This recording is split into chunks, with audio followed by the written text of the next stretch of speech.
Para entender os conflitos de fora, requer mergulhar-nos de dentro. Não adianta eu projetar em terceiros ou correr do que só eu posso resolver. Nesse sentido, a introspecção ajudou-me a identificar e a reavaliar minhas tendências nocivas, que paralisavam-me, velhos padrões que me frustravam. Identificar para mudar e ser mais eficiente, eficaz, em todas as áreas da vida. Nova visão em relação a mim mesmo, à vida e aos outros. A autoafirmação emocional.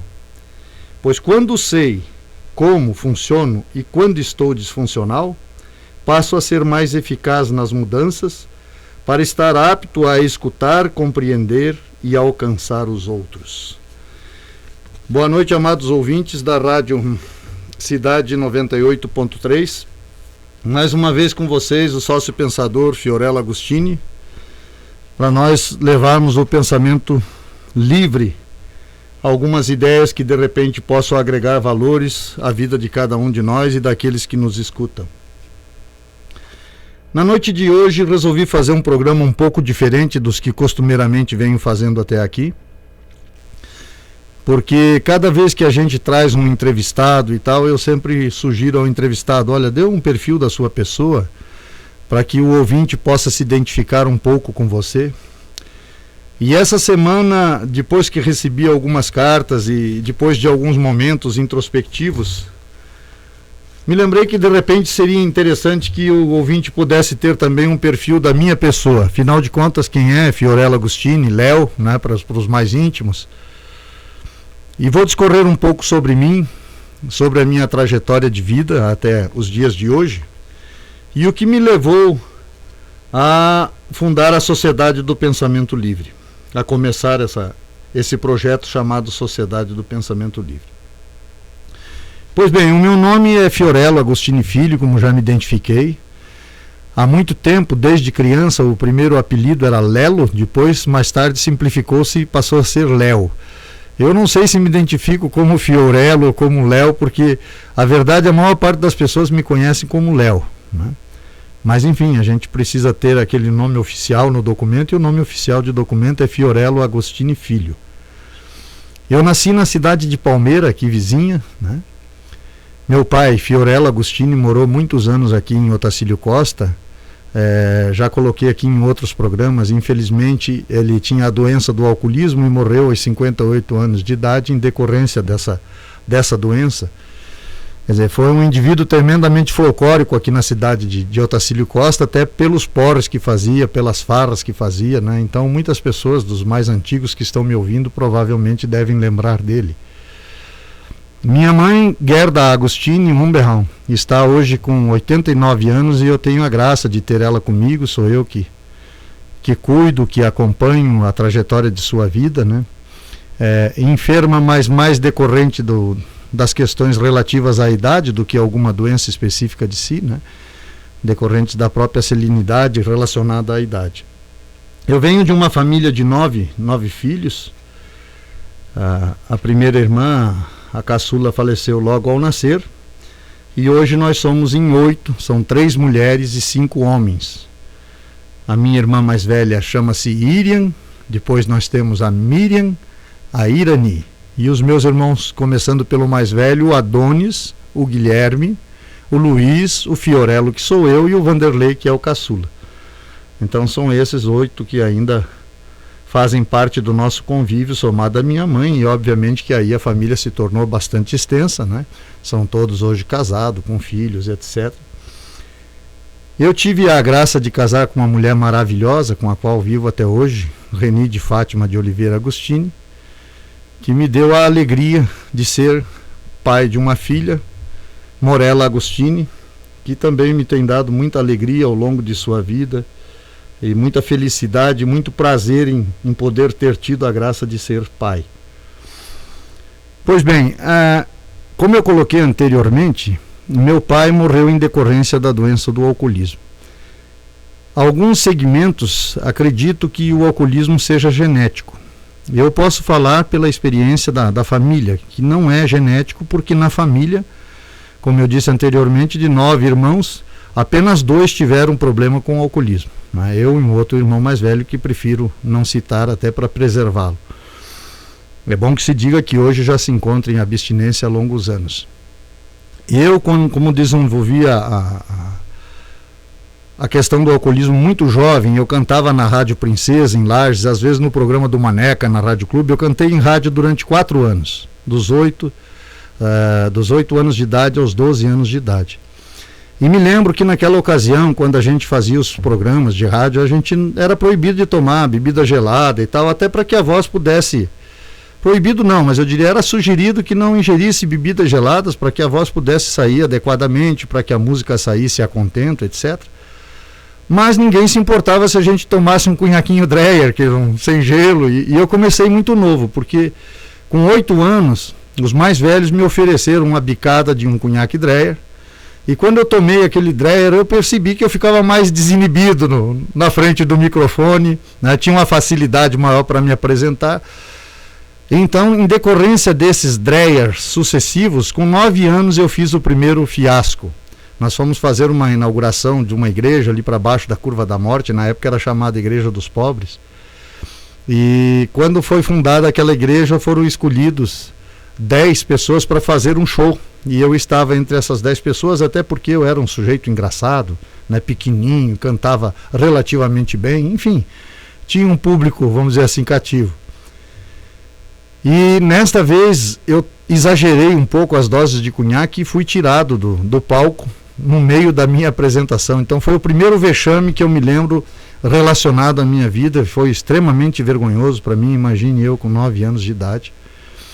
Mas também tive momentos de glória. Por exemplo, lembro que uma ocasião eu fui escolhido entre todos os que cantavam na clube para fazer a abertura do show da Mary Terezinha e do Teixeirinha no Cine Tamoio em Lages. Era Dia dos Pais, o Cine Tamoio lotou tanto que os corredores, havia pessoas sentadas nos corredores, não havia lugar, nem em pé e nem sentado, todos os espaços possíveis onde coubesse uma pessoa naquele dia estava ocupado no Cine Tamoio. E foi uma ocasião extremamente prazerosa, que eu guardo até hoje na lembrança, porque foi gratificante fazer a abertura, né? Eu cantei uma música, fazendo a abertura do show, do Teixeirinha e da Mary Terezinha, e depois fazendo também mais tarde o encerramento. Então é óbvio que a vida não é só feita de momentos ruins, ela é feita de bons momentos. Mas essa trajetória aproximada do alcoolismo, por isso que já comentei algumas vezes aqui, até no microfone aqui no ar, que de certa forma o alcoolismo é a porta de entrada das drogas, né? Então eu comecei a ter contato com algumas drogas, na época aquelas drogas leves, maconha, etc., quando eu tinha 13 anos de idade, em decorrência de um comportamento extremamente agressivo, extremamente indisciplinado. Obviamente que eu tinha sérios problemas com a família, né? Tinha problemas com a mãe, com os irmãos. Consequentemente, na minha adolescência, aos 13 anos, eu saí de casa, né? E aí comecei a viver naquilo que se chama um mundo lá fora.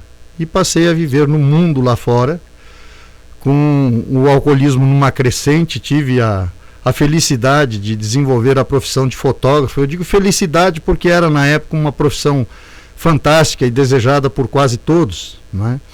Só que por outro lado tinha um aspecto negativo, que eu sempre estava em contato muito próximo da bebida. É claro que a bebida não faz mal a ninguém se você não a ingere, né? Mas eu, consequentemente, a ingeria, e muitas vezes sem saber porquê, não conseguia controlar a quantidade de bebida que ingeria. Então a minha juventude foi tremendamente dolorosa, porque teve momentos assim, auges. Trabalhei na Gazeta do Povo, fazendo a coluna social em Curitiba, como fotógrafo. Aos 16 anos de idade fui considerado o 3º melhor fotógrafo do estado do Paraná, né? Meu trabalho era um trabalho de excelência mesmo no ramo da fotografia.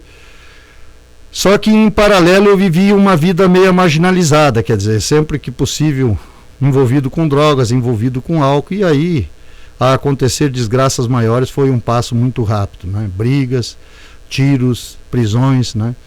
Então a coisa foi numa decrescente. O mesmo jornal que eu trabalhava, eu saí na primeira página depois de uma briga, né?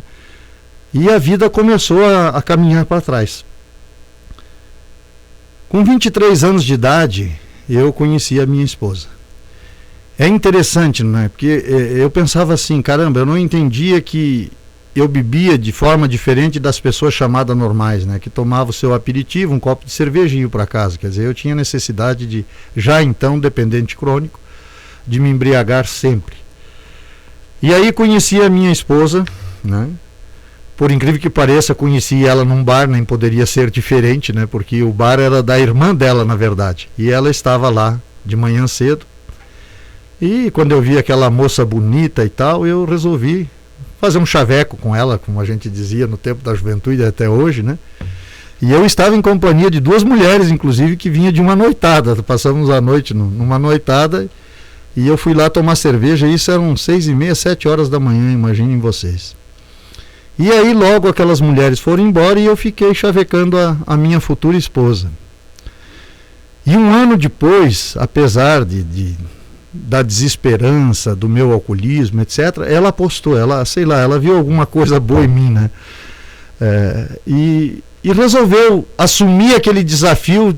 E ela às vezes me diz assim, olha, na verdade eu namorei com você como um desafio, porque todo mundo dizia que você era namorador, era isso, era aquilo, e eu queria te colocar na linha, eu queria provar para as pessoas que era possível modificar você, né? E obviamente aquilo foi uma ilusão. Para mim, o casamento representava a possibilidade de uma vida, entre aspas, normal, porque eu não me sentia normal. Eu via as pessoas normais e invejava a vida delas, quando via um casal de mão dada, porque aquilo não fazia parte da minha vida. Eu vivia uma vida muito marginalizada, muito à margem da sociedade chamada normal. E eu sonhava com aquilo que era normal, família, namoro, estudar, essas coisas normais que os jovens da minha idade faziam e eu, no entanto, não fazia, dado a minha dependência. Então o casamento para mim representava uma possibilidade de efetivar uma nova vida, uma nova caminhada. E aí eu me casei com minha esposa na época, né? Prometendo, com a promessa, ó, eu vou casar e eu paro com isso, eu paro com essas festas, eu paro com as farras, eu vou viver só para você. E de fato aquelas promessas eram sinceras, porque eu não sabia que alcoolismo era doença até então. E aí, obviamente, já na festa do casamento foi um porretaço muito grande, que a lua de mel teve que acontecer no dia seguinte, porque eu estava totalmente embriagado na noite que seria para minha esposa a noite mais importante da vida dela, noite de lua de mel. Então imagine vocês o fiasco, né?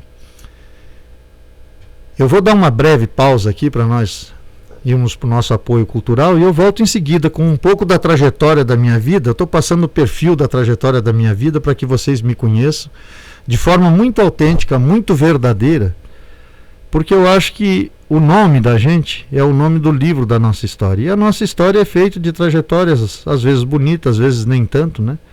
Mas posso me dizer que me orgulho hoje da pessoa a qual me transformei. Daqui a pouco voltamos com a trajetória da minha vida na noite de hoje.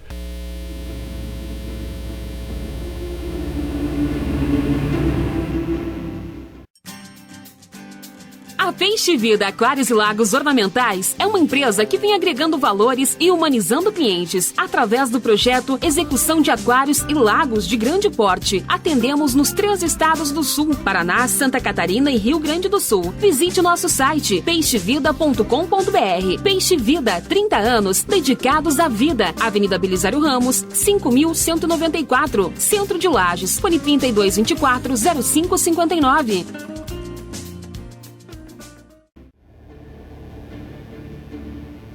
Bem, voltamos então, amados ouvintes, hoje dividindo com vocês um pouco da minha história de vida, da minha trajetória ao longo da vida. Eu não estou resumindo muito porque acho que os detalhes às vezes são importantes. Bom, como disse anteriormente, me casei na esperança de que isso ia criar uma nova perspectiva e não criou.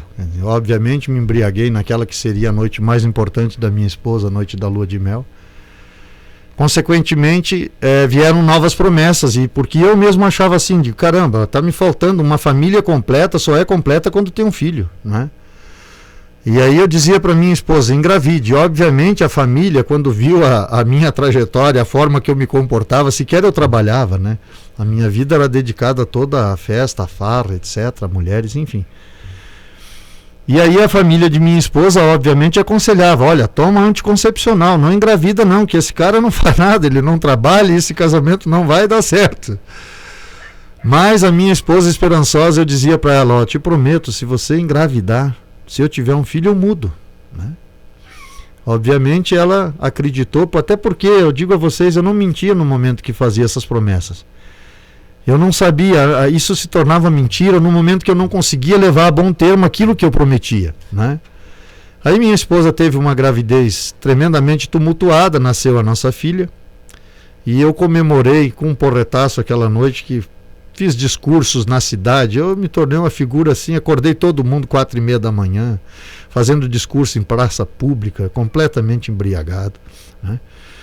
Bom, aí obviamente a separação veio logo em seguida, 6 meses de vida minha filha tinha, e a gente já estava separados, porque não havia condições nenhuma de a minha esposa continuar a viver com um homem que não trabalhava, vivia na farra, né? Conseguia alguns trocos daí com ela e com amigos e mulheres para poder manter-se na ativa, né? E eu cada vez compreendia menos a minha condição relacionada ao alcoolismo e não me entendia por que eu não era um ser normal, que não bebia de forma normal, que não tinha o que as pessoas diziam, vergonha na cara. Por que você não limita a tua bebida? Por que você não tem vergonha na cara? Ouvi isso tantas vezes em Curitiba, quando trabalhava no jornal, quando trabalhei como fotógrafo, né? As pessoas dizem, você é um excelente profissional, cara, o teu problema é a droga, é a bebida, para com isso e tua vida vai bem, etc. E eu queria de fato parar, mas no fundo eu queria era controlar. Só que que a dependência se instala, o controle é impossível. Ou você fica totalmente abstêmio, não existe meio termo para isso. E isso eu descobri mais tarde em grupos de autoajuda. Então eu fui descobrir que alcoolismo era uma doença. Quando foi explanado isso para mim pela primeira vez, eu me identifiquei de pronto, digo, pronto, eu me enquadro nisso, porque realmente eu não bebo de forma normal, nem uso drogas de forma normal. Tudo na minha vida era extremamente compulsivo. E aí, a partir de então, eu comecei a estabelecer uma trajetória de ascendência, vamos assim dizer. A primeira coisa foi a proposta de abstinência de drogas e do álcool. E eu me dei bem nesse sentido. Obviamente, quando as notícias boas começaram a correr, minha esposa resolveu voltar para o meu convívio, né? Estou com ela até hoje. E aí comecei a ter uma trajetória chamada assim, trajetória espiritual, buscando através de Deus, religiões, seitas, tudo aquilo que agregava valor, eu buscava conhecer, eu buscava praticar, no sentido de objetivar um grau de acerto maior para construir uma vida, porque até então as poucas coisas que havia construído durante aquele tempo eram castelos de areia. Bom, nessa trajetória é aí que entra a parte interessante do que quero dividir com vocês, porque a gente comete certos equívocos na vida, e eu acho que esses equívocos são comuns a muitas pessoas, não só aqueles que têm problema, como eu tive, de dependência, mas as pessoas comuns. O primeiro equívoco é aquilo que a gente chama de egoísmo. É tentar resolver a minha vida porque eu preciso ser feliz e quero ser feliz de qualquer forma e a qualquer preço e de qualquer jeito, né? E eu, obviamente, achei que eu tinha que correr atrás do prejuízo, eu tinha que ser feliz de qualquer maneira, de qualquer forma e de qualquer jeito. E eu transferia esta obrigação de felicidade às outras pessoas. Eu achava que minha esposa devia me fazer feliz, né? Eu achava que a vida material devia me dar um grau de satisfação enorme. E busquei as coisas de forma equivocada durante um bom período da minha vida, já sem usar drogas, sem usar álcool. Trabalhando, e muito, é interessante isso, é bom que se diga, a gente empenha uma força de vontade enorme, às vezes de forma inadequada, porque a gente visa só o nosso bem-estar. E eu digo a vocês que essa trajetória na minha vida de busca egoístas das coisas, e hoje eu percebo que, infelizmente, a maior parte das pessoas na sociedade agem da maneira que eu agia, visando só o seu interesse, visando só o seu lucro, visando só a sua ganância ou a sua ânsia de felicidade. Eu acho que eu fiquei mais uns 10 anos equivocados, fazendo orações, buscando na espiritualidade, na meditação, na prece. Nunca fui adepto a nenhuma religião, mais especificamente, mas rezava muito. As pessoas que me conhecem mais intimamente sabem disso. Meditava muito no sentido de dar um pouco de felicidade à minha vida, e minha vida não se preenchia. Algumas coisas até vieram e novamente eram castelos de areia que duraram pouco tempo, né? apesar de me manter firme no propósito de não voltar às drogas nem ao alcoolismo, e não voltei mais de fato. Bom, nesta caminhada toda, obviamente você vai amadurecendo, porque a vida te ensina a amadurecer, né? Como diz, o sofrimento, a dor, ensina você, né? E eu aprendi pela dor. E num dado momento da minha vida percebi que eu tinha uma necessidade pessoal extrema de fazer alguém feliz. Porque é interessante como é a trajetória humana. Ao longo da minha vida pregressa, da vida de festa, né, eu tive tantas mulheres passaram pela minha vida, mas eu nunca havia feito ninguém feliz, sabe? De certa forma eu olhava para trás e era um rastro de destruição. E esta mulher com a qual eu me casei, a qual eu tinha o propósito de amar e de fato construir aquilo que eu invejava nos outros, que era uma família, eu também não estava fazendo feliz. Então me lembro que numa ocasião, numa meditação que julgava eu ser meditação, mas na verdade já era a introspecção, porque era análises que eu fazia da minha vida, do meu relacionamento, e numa introspecção demorada eu fiz um propósito comigo mesmo. Eu digo, caramba, o que adianta você dizer que namorou tanto, que você teve alguém aqui e ali? De que adianta você dizer que está casado há tantos anos e não ser feliz? Bom, eu vou fazer um propósito a partir de hoje. Eu vou fazer essa mulher feliz, custe o que custar. Eu vou mudar a minha atitude em relação a ela. Eu vou parar de fazer exigências dela. Eu vou tentar me esforçar no sentido de dar a ela o máximo de mim. Rapaz, nesse instante eu descobri um componente do ser que não é particularidade minha, ele é componente de todo ser humano na sua essência, é aquilo que a Sociedade do Pensamento Livre coloca. Qual é o componente do ser humano na sua essência? É o bem. A partir daquele instante eu percebi que havia um bem em mim até então não explorado. E eu comecei a olhar para minha esposa porque pela primeira vez o bem se tornava perceptível em mim. E eu comecei a olhar para minha esposa não mais para as coisas que ela não fazia, não para as coisas que me desagradavam, mas para as suas qualidades. E comecei a enaltecer essas qualidades nela. E comecei a dizer, poxa, como você faz bem isso, como você faz bem isso, como faz bem aquilo, como tenho te feito infeliz ao longo dos anos. E declarei a ela o propósito meu de que eu iria me esforçar a partir de então a fazê-la feliz, sem promessas de fidelidade, sem promessas de nada. Eu ia tentar fazer o máximo de mim para fazê-la feliz desde então. E aí, a partir desse instante, toda a energia que outrora era dispersa em festas e outras pessoas, eu comecei a direcionar num primeiro instante para minha esposa. Posteriormente para minha filha. Digo, talvez eu não tenha uma receita de como ser pai, mas eu vou tentar dar à minha filha o melhor de mim. Aquilo que me compõe, aquilo que é bom em mim, é isso que vou passar para ela. Percebi que talvez o melhor ingrediente que havia em mim era a verdade, era a transparência, era não exagerar nas virtudes, era também não negar as deficiências, as limitações, era me dar por conhecer por inteiro. Diante de vocês está um homem que deseja ser feliz, mas pelo simples fato de poder fazer alguém feliz. A felicidade já não era mais um propósito, ela teria que vir como consequência da felicidade dado a outro. E digo a vocês, experienciei isso na minha própria vida. Foi tão grande a modificação da minha esposa que ela às vezes chegava para mim e dizia assim, pai, eu tenho tantas coisas erradas, diga para mim o que está errado em mim, me aponte. E eu dizia, não, mãezinha, você tem coisas erradas, mas eu não posso apontar em você o que está errado, você tem que descobrir por você mesmo. Porque foi assim que eu fiz. Eu tive que descobrir por mim mesmo e descobri principalmente que só eu podia fazer alguma coisa relacionada a mim. Que acusar daria a ela o direito de defesa, e que a defesa sempre viria com uma acusação como outrora a gente tantas vezes tinha feito e brigado e tornado do nosso casamento uma vida insuportável.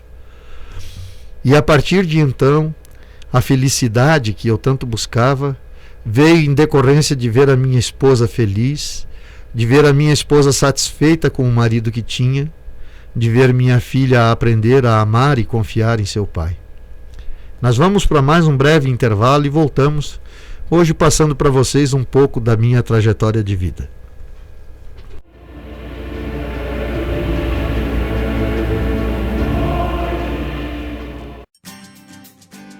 A Peixe Vida Aquários e Lagos Ornamentais é uma empresa que vem agregando valores e humanizando clientes através do projeto Execução de Aquários e Lagos de Grande Porte. Atendemos nos 3 estados do Sul: Paraná, Santa Catarina e Rio Grande do Sul. Visite nosso site peixevida.com.br. Peixe Vida, 30 anos dedicados à vida. Avenida Belisário Ramos, 5.194, Centro de Lages. Fone 3224-0559.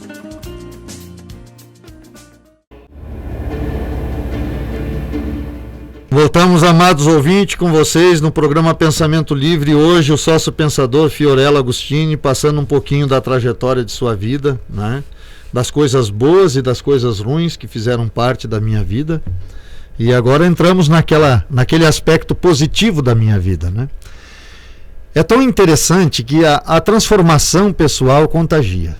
E de certa forma, aquela transformação que eu vinha tendo então, ignorando o mal que me compunha e fazendo exercer tudo aquilo de bom que havia em mim relacionado às pessoas mais próximas da minha família, que era a minha esposa e a minha filha, contagiou. Obviamente que minha filha ainda era criança e inocente e havia muita bondade nela, mas contagiou ela também. Me lembro de uma ocasião que ela trouxe uma deficiente física para brincar com ela em casa. E aí eu lhe perguntei assim, ela devia ter 8 para 9 anos, filha, por que você é amiga dessa menina? E ela disse assim para mim, pai, é porque no colégio ninguém quer brincar com ela. Então, poxa vida, eu sinto que ela fica tão solitária, tão sozinha. E vejam, não foi orientada que ela tivesse esse tipo de atitude. Quer dizer, foi uma atitude espontânea, decorrente daquilo que ela já presenciava no nosso lar, tanto relacionado a mim quanto a minha esposa. Então, na medida que eu me doava à minha esposa se doava cada vez mais a mim. Na medida que meu objetivo era fazê-la feliz, mais ela queria me fazer feliz, e assim tem sido até os dias de hoje.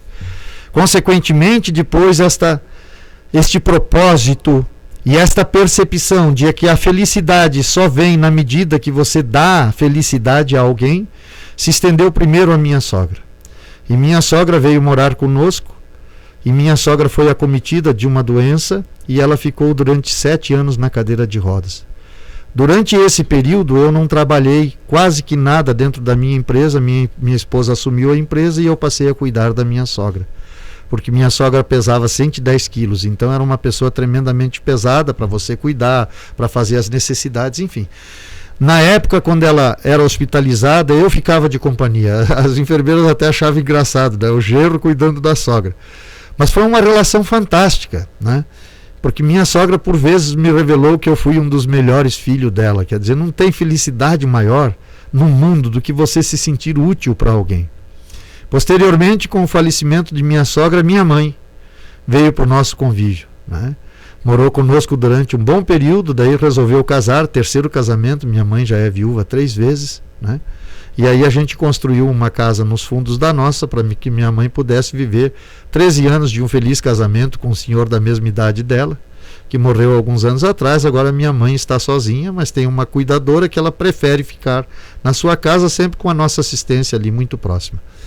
Bom, mas isso não ficou restrito à família.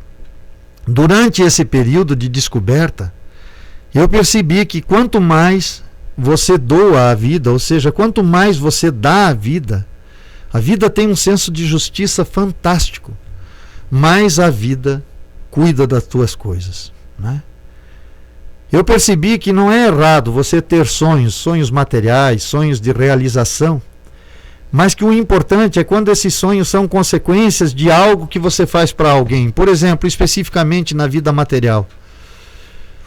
Eu tenho uma empresa já há 30 anos. A preocupação que sempre tive com essa empresa, sempre, vejam vocês os vídeos no YouTube, é a Peixe Vida, né? Foi o seguinte, poxa, é dar o máximo para o meu cliente. Dar o máximo, sempre mentalizei, poxa, que esse aquário, que esse lago leve alguma felicidade para esse lar, que faça essas pessoas mais felizes. O que vinha dali, em termos materiais, era sempre uma consequência de uma proposta muito maior de dar alegria. Fiz diversas exposições ao longo dos anos, que exposições não são feiras. Nas feiras você comercializa, na exposição não. Você só mostra o produto. E fiz para levar a ideia para crianças, para que as pessoas pudessem sorrir. Trouxe o primeiro aquário de água salgada na cidade de Lages, em 1984. Né? Me rendeu quase que uma semana no Correio do Povo de manchetes, no Correio Lagiano, melhor dizendo, de manchetes seguidas durante uma semana toda, de uma exposição que fiz na cidade de Lages, que a primeira vez algumas pessoas viam um aquário marinho na cidade de Lages, a primeira vez eles viam um mutiscarpe, que é um peixe africano que vive dentro e fora d'água. Então trouxe essas novidades, porque amava a profissão. E a consequência, o erário era a consequência, não era o objetivo. Então, mesmo do ponto de vista material e profissional, nós podemos colocar o ser humano em primeiro plano e podemos colocar o erário, o ganho, como consequência.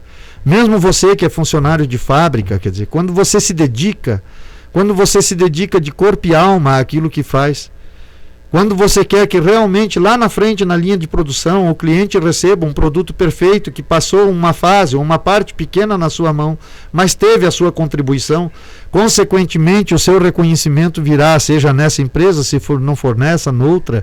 Quer dizer, então é sempre uma consequência o ganho. São Francisco já coloca, é dando que se recebe, e a vida, e isto é uma lei imutável. E quando a gente aprende essa lei, a gente percebe que se a gente quer estar bem, se a gente quer continuar bem, se eu quero ter um bem-estar pleno, contínuo, eu tenho que me doar. E ao longo desses anos, eu fiz muitas coisas pelo próximo, posso dizer a vocês. Não porque o próximo precisava, não por causa disso, não por esse motivo, o próximo precisa disso, alguém precisa de uma ajuda dessa ou daquela forma.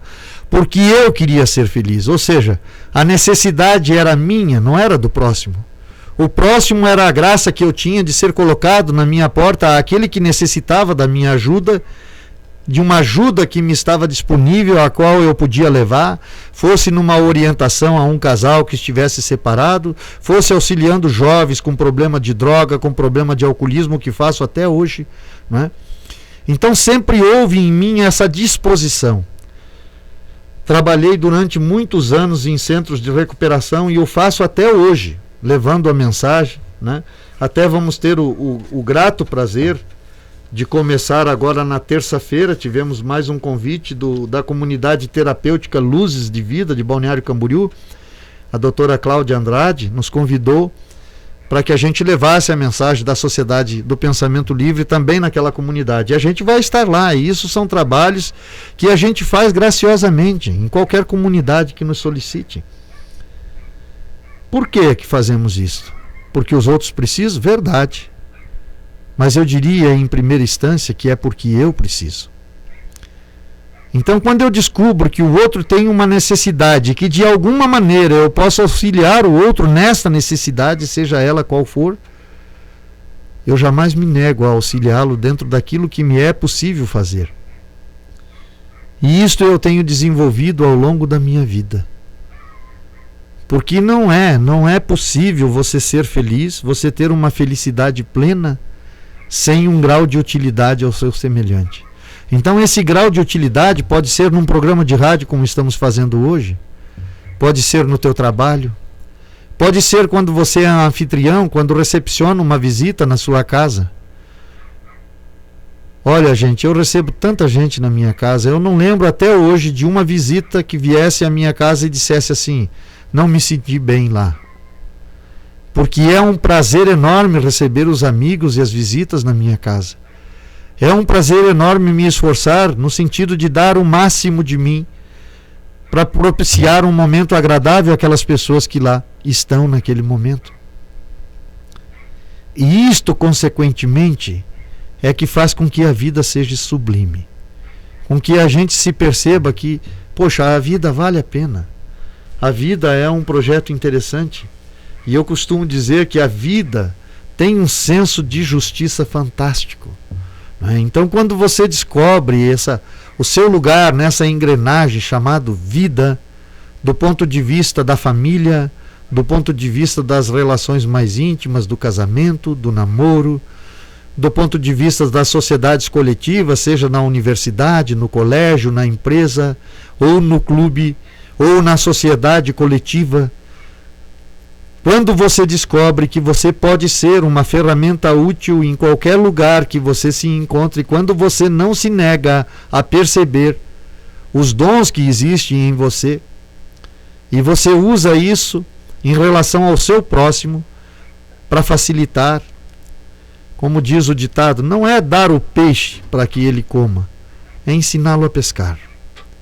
É fazer cada ser humano perceber a grandiosidade que há em cada um de nós. E as possibilidades que existem relacionadas à vida em cada um de nós. É não negar-se a esse privilégio de receber através do ato de dar.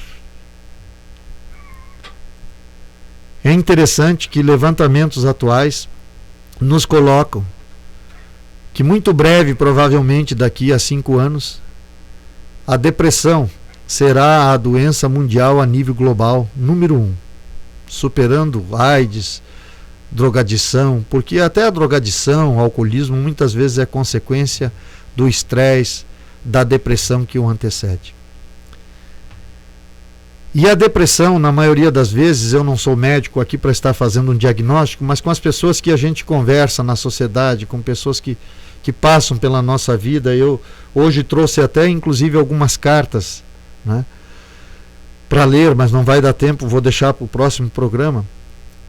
A gente percebe que quando a pessoa chega à depressão, a ponto de precisar de um tratamento clínico, psiquiátrico, etc., a trajetória que a levou até ali foi esse vazio existencial. Ou seja, a vida não se basta em si mesmo, não é? Você projeta coisas, projetos materiais, fazer aquela casa, comprar aquele carro, completar aquele curso, pegar esse diploma. E quando você atinge essas metas, esses objetivos, você se percebe essencialmente vazio. E nesse instante você começa a se questionar o que é a vida afinal. Ou você busca, você que é jovem, conquistar aquela garota, né? Que você tem amor por ela, de repente a conquista acontece e num dado momento você é infeliz com ela e começa a se perguntar, caramba, o que é isso? Isso era tudo que eu queria e está dando tão certo, não está dando nada certo, ou seja, estou tão infeliz em decorrência desse relacionamento. Me lembro uma ocasião que fiz uma palestra na Uniplac em Lages para formandos em pedagogia e ciências sociais. E fiz uma pergunta: quantos de vocês que estão aqui hoje sabem por que estão aqui? Foi impressionante o silêncio. Poucos levantaram a mão para identificar o motivo que os levaram a fazer aquele curso. Porque isso passa por aquela questão de não questionar-se, ou de não saber quais são as suas aptidões. E esta ausência de olhar para si, ela se dá muito ao fato daquilo que coloquei no início da minha fala hoje, o ego. Quero ser feliz de qualquer forma, de qualquer jeito, então se esse curso vai me dar um dinheiro maior, então eu quero fazer medicina, ou seja lá, aquilo que traga um rendimento maior, mesmo quando não tenho talento para ser um bom médico, ou não tenho talento para ser um bom engenheiro, mas isso me traz um resultado material maior. Mas eu te pergunto, isso te realiza quando isso não está adequado ao teu dom, àquilo que você é? Gente, a introspecção é algo fantástico. E nós vamos falar um pouco da introspecção e da minha relação com ela no último bloco. Até daqui a pouco.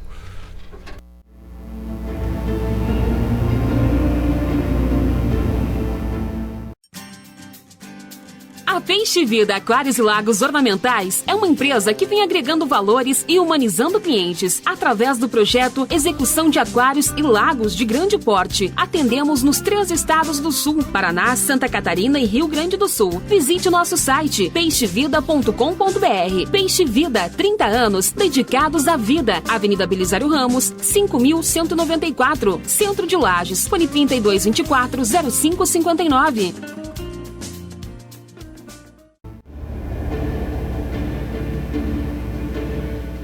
Bem, voltamos, amados ouvintes, com o nosso programa Pensamento Livre. Na noite de hoje com vocês, o sócio pensador Fiorello Agostini, falando um pouco da sua trajetória de vida e de que forma eu cheguei até a Sociedade do Pensamento Livre.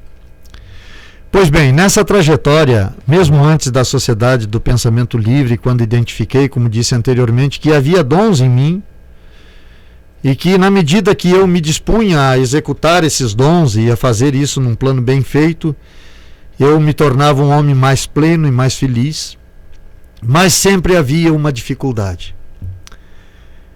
Por exemplo, na época eu era um indivíduo tremendamente espiritualizado, mas as minhas práticas, como é que eu podia abordar uma pessoa que era infeliz em qualquer segmento, tivesse problema com drogas, com álcool, no casamento, e sugerir a ela o que eu praticava? Eu praticava em média 1 hora de orações diárias e mais meditação. E isso é quase impossível você pedir para o outro que faça isso, não é?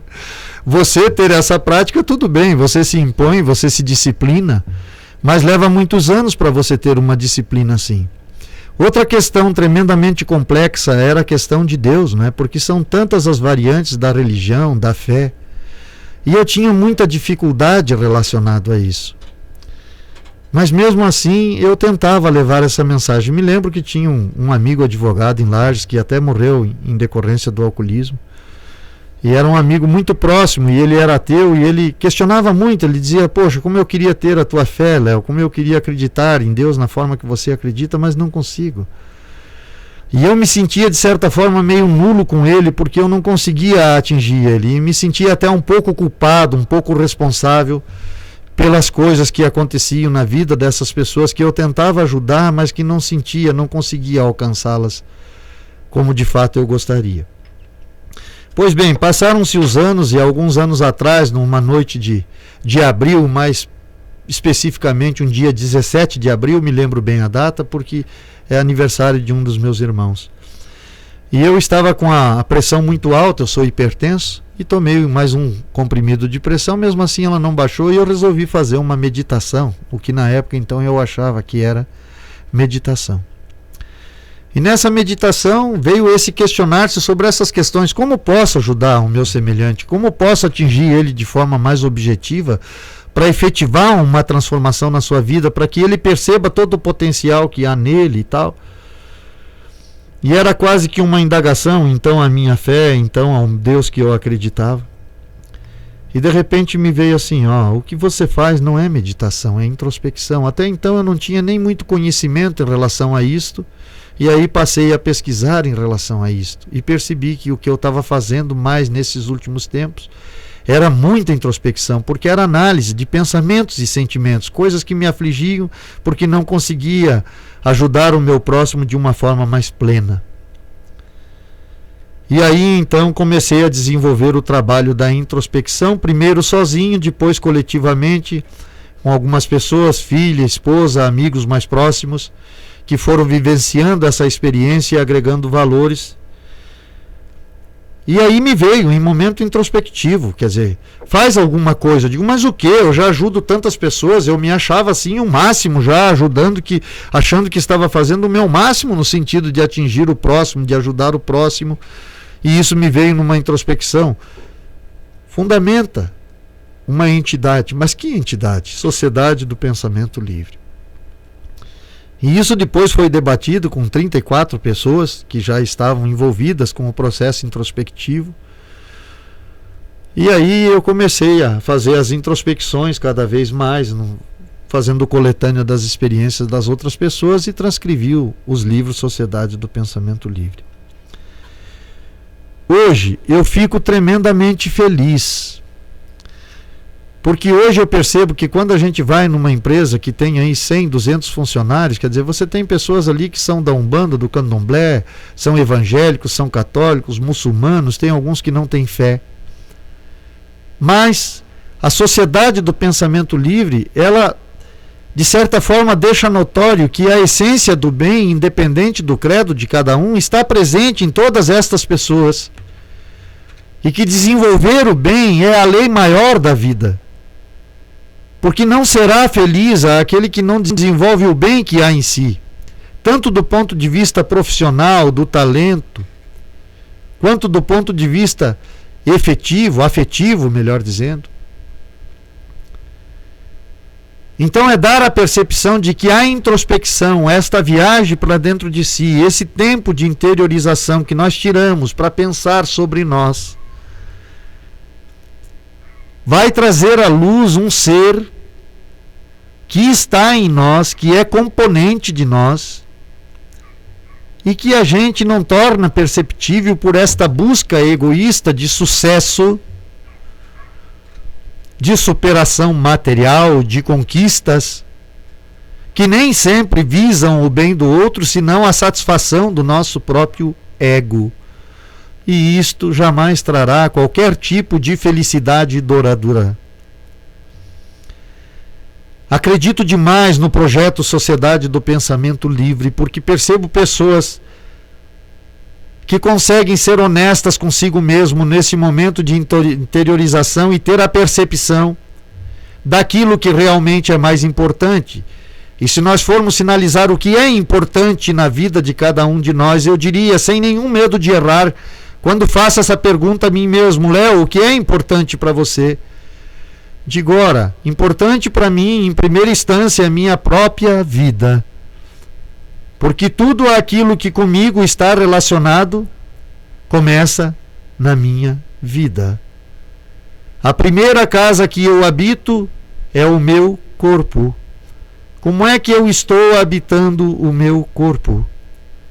Porque é esta pessoa que eu construo em mim que eu levo para as coisas mais importantes depois de mim na minha vida. Minha família, minha mãe, meus familiares, minha esposa, meus filhos, meus amigos, as pessoas que necessitam de mim, meu semelhante. Esta aptidão existe em todo ser humano, não é um privilégio deste que aqui vos fala. Talvez pelos infortúnios da vida a mim colocado, e sou grato a eles, despertei para esta verdade que não reside felicidade naquele que não reside a qualidade de servir ao seu semelhante. A sociedade do pensamento livre nasceu para servir ao seu semelhante. Torna-se sócio pensador da sociedade do pensamento livre todo aquele que deseja servir o seu semelhante. A sociedade do pensamento livre é constituída de pessoas que desejam ser felizes na sua amplitude de tudo aquilo que a vida pode lhes dispor, através do grau de utilidade disponível ao seu semelhante. Então, gente, digo a vocês, é uma missão difícil essa que me foi dada. É uma missão dolorosa. Às vezes, quando digo em palestras, pessoal, eu não faço isso aqui por dinheiro. Eu sei que poucas pessoas acreditam que isso é verdadeiro. Mas é muito verdadeiro, porque eu sei quanto que já me custou no bolso a Sociedade do Pensamento Livre até aqui. E não foi pouco, pode ter certeza. Mas eu pergunto para vocês, felicidade tem preço? Que bom se nós pudéssemos comprar a felicidade num balcão de ofertas, não é? Não, não é assim que funciona. Volto a frisar, a vida tem senso de justiça. A vida é tremendamente maravilhosa. Mas a vida só é maravilhosa quando primeiro tenho a percepção da vida que há em mim. Quando tenho gratidão por tudo aquilo que compõe esse ser humano que sou eu. Quando percebo as aptidões que compõem esse ser humano que sou eu. E quando percebo que essas capacidades que em mim são colocadas, a capacidade de amar, de tolerar, não são para enaltecer um indivíduo léu, mas sim para utilizar para com o meu próximo. Porque só faz sentido ter amor se for para distribuir, ter tolerância se for para distribuir. Eu chego até a brincar, quando eu não tinha carro, eu sempre dizia assim, poxa, o dia que eu tiver um carro, jamais vou dar meia carona para alguém. E é verdade. Porque quantas pessoas que não têm um carro, e às vezes alguém te pede uma carona e você leva até onde te é conveniente. Então até nisso a gente pode servir o semelhante, às vezes numa simples carona, num simples bom dia. Num verdadeiro como está, né? Um bom dia, como está? Você pergunta, bom dia, como está? E o indivíduo diz, estou bem. Às vezes você percebe no semblante dele que não está bem. Então, reitera a pergunta, você está bem mesmo? Está precisando de alguma coisa? Custa fazer isso. Às vezes o que ele precisa é de 5 minutos de um ouvido para ouvir, para um desabafo maior que vai modificar todo o seu dia. Então, gente, nesse último bloco eu quero reiterar com vocês o propósito de que aqueles que me ouvem se permitam a introspecção.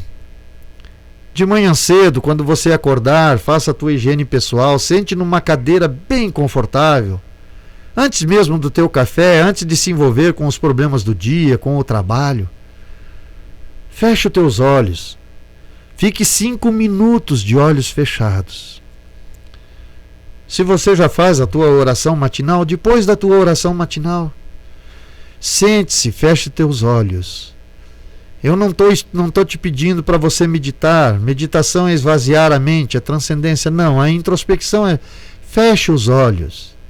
Deixe o teu pensamento se manifestar. O teu pensamento é componente do teu ser. Deixe que o pensamento se manifeste.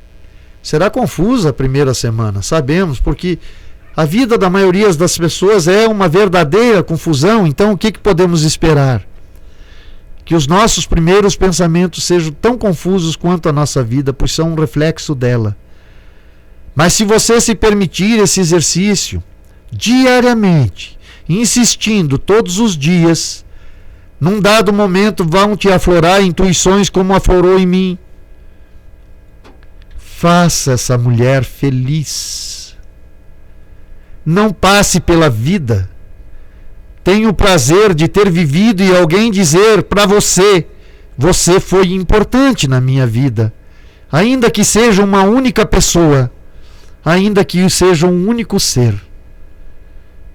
Porque se a gente não for importante para ninguém, se a nossa vida não fizer diferença na vida de ninguém, a nossa vida carece de razão de ser.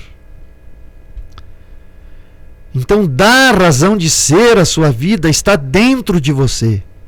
Deixa que aquilo que te compõe, todo o bem que existe em você, não seja suplantado pelas necessidades que você julga importantes, que julga urgentes e que nem sempre são tão importantes ou urgentes quanto se fazem parecer. Lembre-se que tudo aquilo que a gente realiza, de todas as coisas importantes que podemos colher durante a vida, elas só farão sentido se houver pessoas. Se você fabrica um produto ou pinta uma tela, só vai haver sentido se houver pessoas para usufruir daquilo. Se você convive com outra pessoa, só vai haver sentido se ela tiver prazer na sua companhia. Se você se torna um médico ou um engenheiro, você vai lidar com o teu semelhante, não vai exercer a profissão para você. Tudo envolve o nosso semelhante. Então é só uma mudança de olhar as coisas. Você não vai deixar de objetivar coisas. Você só vai objetivar de forma diferente. Você vai ver que o importante na vida é quando o resultado dela é uma mera consequência e não um objetivo. Porque os objetivos maiores é levar felicidade em tudo aquilo que você faz. E este é o objetivo que nós estamos perseguindo na sociedade do pensamento livre. Agradeço a você que esteve comigo até aqui. Agradeço a todos os sócios pensadores que nos acompanharam na noite de hoje. Muito obrigado pela audiência de vocês. Muito obrigado àqueles que estão se propondo a nos auxiliar aqui do ponto de vista cultural. Estamos aguardando aí os contatos. E peço reiteradamente a você, realmente se permita a introspecção na sua vida. Eu iniciei o programa de hoje com um poema do Calado, sócio pensador, poeta Calado, e vou encerrar também com um poema do Calado. Às vezes a voz do inconsciente, noutros a voz da razão. De tudo que se ouve na mente, o que mais toca a gente é a voz que bate no coração. Às vezes no ecoar do sim, o infinito grito do não. Quando pseudo-verdade é mentira, é patologia, é mitomania, sendo dona e senhora da situação. Sócio pensador, poeta Calado. Obrigado mais uma vez pela audiência de todos até aqui. Um bom final de semana a todos e até o próximo programa Pensamento Livre.